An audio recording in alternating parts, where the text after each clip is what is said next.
यीशु के मधुर और मीठे नाम से आप सभी को जय मसीह की। आज इस प्रातः काल में दोबारा हमें परमेश्वर ने आपके पास आने का मौका दिया और मैं बहुत ही परमेश्वर का धन्यवादी हूँ कि प्रभु ने ऐसा सुंदर अवसर हमारे जीवन में दिया है।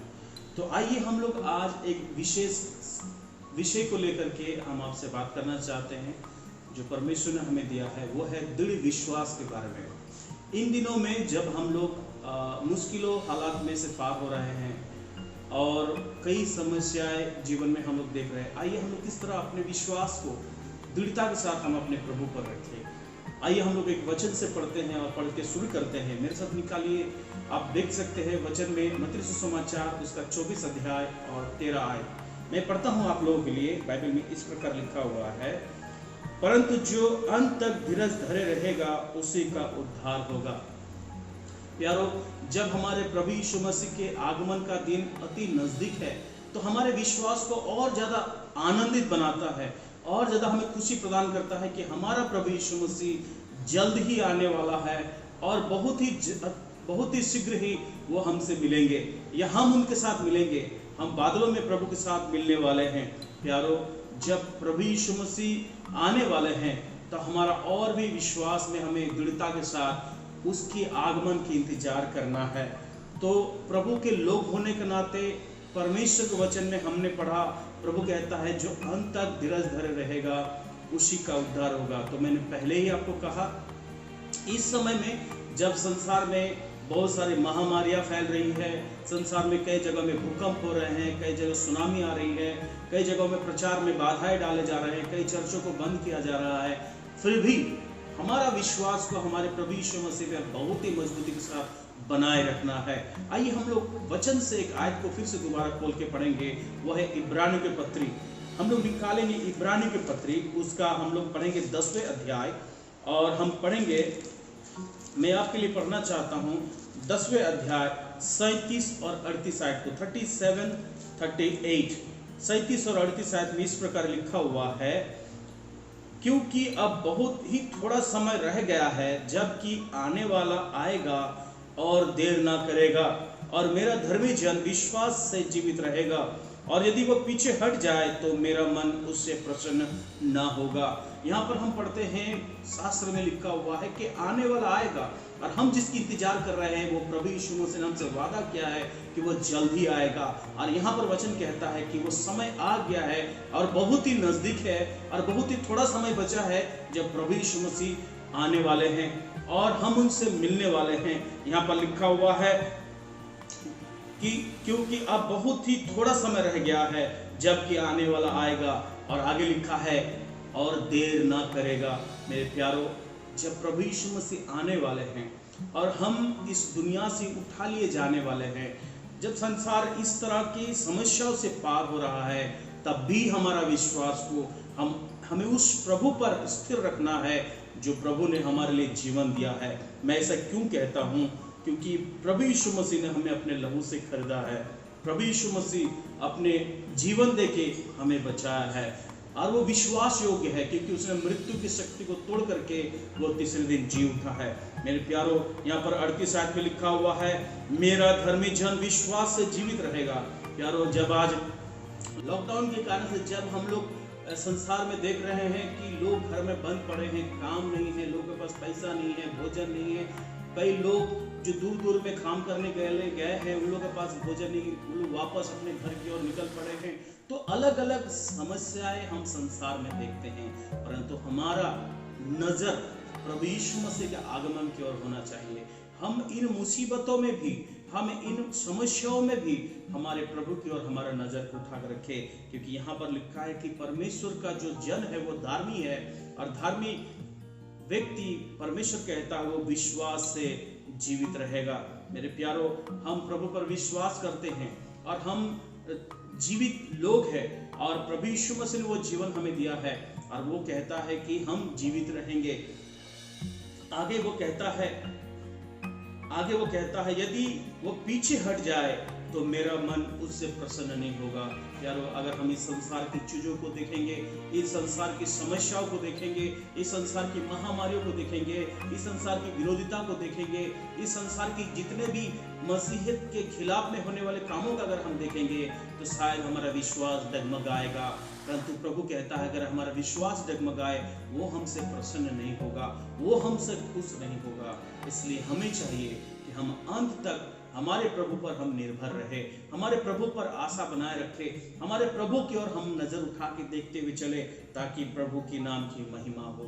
मैं ऐसा इसलिए कहता हूँ क्योंकि इसी इब्रानियों की पत्री में लिखने वाला लेखक कहता है 11वें अध्याय में, जब आप 11वें अध्याय में पढ़ेंगे तो विश्वास के वीरों का बहुत ही बड़ा एक लेख उन्होंने लिख के रखा है, बहुत बड़ा गवाही हमारे सामने में रखा हुआ है। अगर आप 12 अध्याय का 1 आयत को पढ़ेंगे, इसी चैप्टर का 12 अध्याय का 1 आयत मैं आपके लिए पढ़ देता हूँ। यहाँ पर इस प्रकार लिखा हुआ है, इस कारण जबकि गवाहों का ऐसा बड़ा बादल हमको घेरे हुए है, तो आओ हम हर एक रोकने वाली वस्तु और उलझाने वाले पाप को दूर करके वह दौड़ जिसे हमें दौड़ना है, धीरे से दौड़े।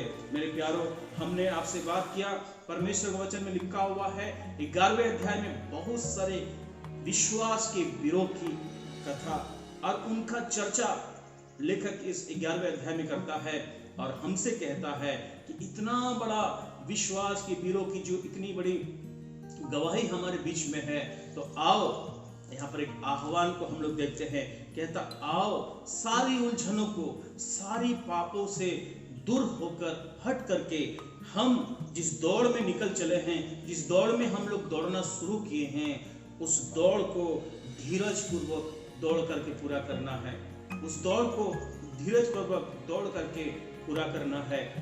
मैं आपको और एक आयत की ओर नजर लेके जाना चाहता हूँ। मैं आपका ध्यान सबोपदेशक उसका 7वें अध्याय और 8 आयत में ले जाना चाहता हूँ। वहां पर इस प्रकार लिखा हुआ, मैं आपके लिए पढ़ देता हूँ।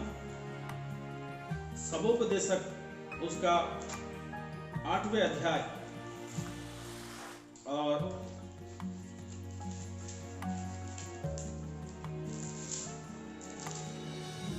उसका 7वें अध्याय 8 आयत में लिखा हुआ, 7 अध्याय और 8 आयत में लिखा हुआ है, किसी काम के आरंभ से उसका अंत उत्तम है।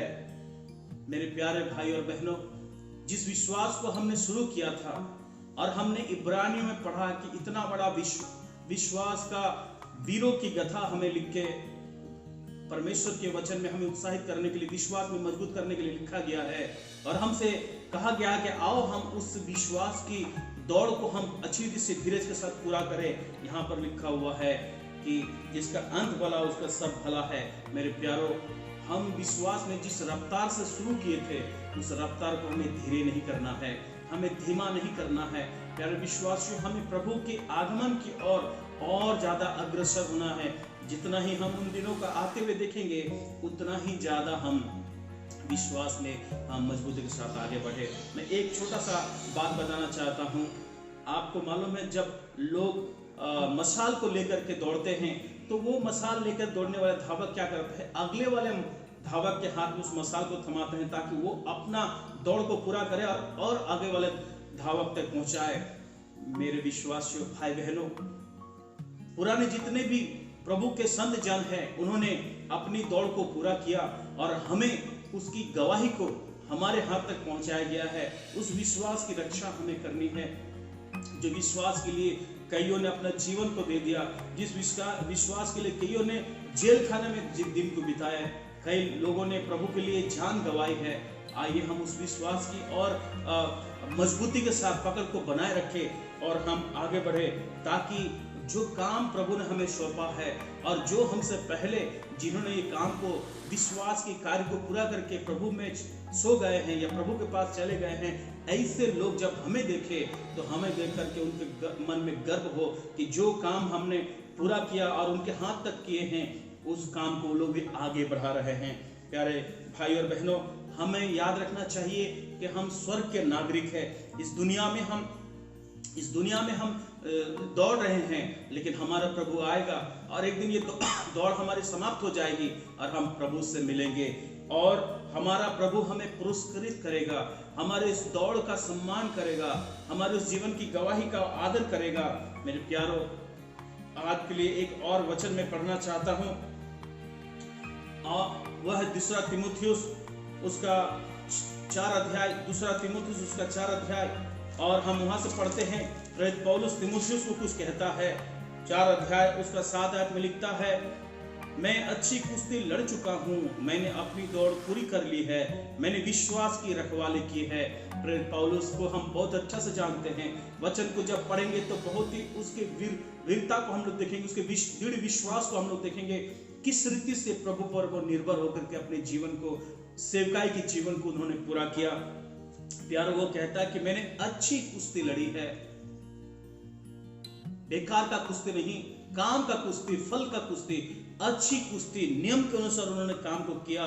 बोलता है मैंने अपनी दौड़ पूरी कर ली है। इब्रानियों के पत्री में कहता है कि हमें धीरज के साथ दौड़ना है, जिस दौड़ में हमें बुलाया गया उसमें आगे बढ़ना है। प्रेरित पौलुस कहता है मैंने उसको पूरा कर लिया। मेरे प्यारे भाई और बहनों, हमें भी उस दौड़ को पूरा करना है, हमें भी उस दौड़ को जारी रखना है। जब तक प्रभु न आए, जब तक हम इस दुनिया में जीवित है, हमें उस दौड़ को पूरा करते हुए जाना है। मैं आगे और एक आयत को आपके लिए पढ़ना चाहता हूँ, वो है यहूदा की पत्री और उसका 3 आयत में हम पढ़ते हैं। इस प्रकार लिखा हुआ है, यहूदा की पत्री उसका 3 आयत में लिखा, हे प्रियो, जब मैं तुम्हें उस उद्धार के विषय में लिखने में अत्यंत परिश्रम से प्रयत्न कर रहा था जिसमें हम सब सहभागी हैं, तो मैंने तुम्हें यह समझाना अवश्य जाना कि उस विश्वास के लिए पूरा यत्न करो जो पवित्र लोगों को एक ही बार सौंपा गया है। आपका और मेरा जो विश्वास हम प्रभु पर रखे हैं, उसको हमारे पास में एक ही बार के लिए सौंप दिया गया है, उसकी हमें रक्षा करना है। प्रभु हमें इसमें मदद करेगा, प्रभु हमें इसमें सहायता करेगा, प्रभु इसमें हमें आशीर्वाद करेगा। लेकिन एक बात मैं आपसे पूछना चाहता हूँ, जब प्रभु यीशु मसीह इस दुनिया में थे, तो उस आयत को पढ़ लेते हैं और वहां से एक सवाल को लेकर के हम समाप्त करेंगे। लूका सुसमाचार में हम लोग निकालेंगे और 18 अध्याय, लूका सुसमाचार उसका 18 अध्याय में प्रभु यीशु मसीह अपने शिष्यों के साथ जब वो बात कर रहे थे, वहां पर कुछ बातें ऐसी लिखी है जो हमारे विश्वास के बारे में हमसे सवाल किया गया है। लूका सुसमाचार उसका 18 अध्याय और 8 आयत में लिखा हुआ है, मैं तुमसे कहता हूं वह तुरंत उनका न्याय चुकाएगा। तो भी मनुष्य का पुत्र जब आएगा तो क्या वह पृथ्वी पर विश्वास पाएगा? प्रभु यीशु मसीह का एक सवाल है कि जब वो आएगा तब क्या वो विश्वास पाएगा? प्यारो, हम आपसे बात कर रहे थे, मैंने आपसे यही बात कहा कि उसका आगमन, आने वाले का टाइम आ रहा है, वो आएगा और देर नहीं करेगा। लेकिन सवाल उन्होंने किया है, क्या वो पृथ्वी पर विश्वास पाएगा? मेरे प्यारे भाई और बहनों, हम प्रभु से कह सके, हाँ प्रभु, हम विश्वास से ही तो चल रहे हैं, हम तो विश्वास में ही जिंदा है। आप जब आएंगे तो हम में जरूर विश्वास पाएंगे। प्यारे भाइयों और बहनों, एक गीत इस प्रकार है, ये विश्वास है मेरा जो होगा पूरा, सपना है मेरा ना रहेगा पूरा, फिर संग हम रहेंगे अपने यीशु के, देखेगा सारा जहां। प्यारो, प्रभु इस छोटे से वचन के द्वारा हम सभी को बहुत के साथ आशीर्वाद दे। आइए हम विश्वास को जो प्रभु ने हमें सौंपा है, दृढ़ता के साथ उस विश्वास को अपने दिल में थाम कर हम आगे बढ़े और हमारे मसीही जीवन को सफलता के साथ इस संसार में पूरा करें। प्रभु के नाम की महिमा हो। इस छोटे से वचन सुनने के बाद अगर आपको अच्छा लगा, प्रोत्साहन मिला, तो आप कमेंट कर सकते हैं या आप दूसरों तक भी इसको शेयर कर सकते हैं ताकि वो भी आशीर्वाद पाए और प्रभु की महिमा हो सके। धन्यवाद।